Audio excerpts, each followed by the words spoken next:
Pembuatan borondong. Masyarakat di Kecamatan Ibun, Majalaya, Kabupaten Bandung, telah mengenal borondong sejak puluhan tahun yang lalu. Namun dari sisi produksinya tidak terlalu banyak mengalami perubahan. Produsen borondong di Kecamatan Ibun tetap mempertahankan orisinalitas pembuatan borondong, agar tidak merubah keotentikan rasa yang sudah ada puluhan tahun.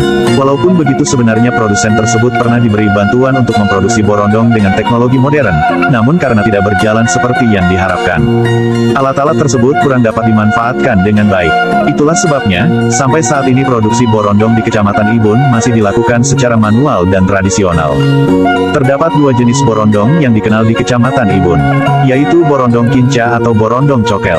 Pembentukannya dicokel cungkil, dan borondong enten. Pada dasarnya kedua jenis borondong ini melalui tahapan yang sama. Yang membedakannya hanya terletak pada proses pencetakannya saja. A. Alat dan bahan. Untuk membuat borondong yang berkualitas diperlukan bahan-bahan yang berkualitas pula.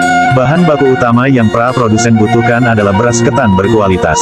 Biasanya mereka memperoleh beras ketan dari Subang, karena sudah tidak diragukan lagi kualitasnya.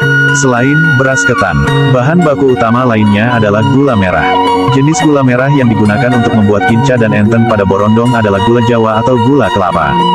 Rasanya lebih disukai karena tidak terlalu manis bila dibandingkan dengan gula aren. Alat yang digunakan untuk membuat borondong tidak terlalu banyak. Hanya cetakan berbentuk mangkok yang terbuat dari batok kelapa atau porselain dan bilah kayu. Untuk memadatkan dan mencongkel borondong keluar dari wadahnya. Alat-alat ini pun khusus digunakan untuk jenis borondong kinca atau cokel saja. Karena pembuatan borondong enten sama sekali tidak memerlukan alat cetak.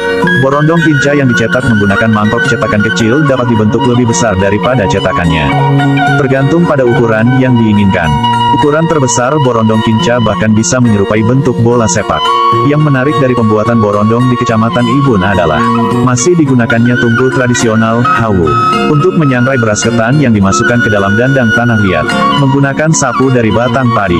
Biasanya para produsen borondong membeli tungku tradisional atau hawu dari tempat pembuatan gerabah tanah liat di Kabupaten Garut.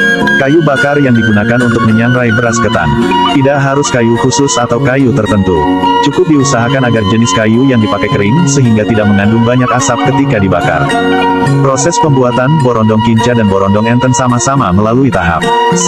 Penyangraian atau penggarangan. 2. Pemisahan antara kulit beras ketan dan beras ketan yang telah mekar. 3. Pembuatan kinca dan atau enten. 4. Pencetakan borondong, biasanya hanya borondong kinca saja.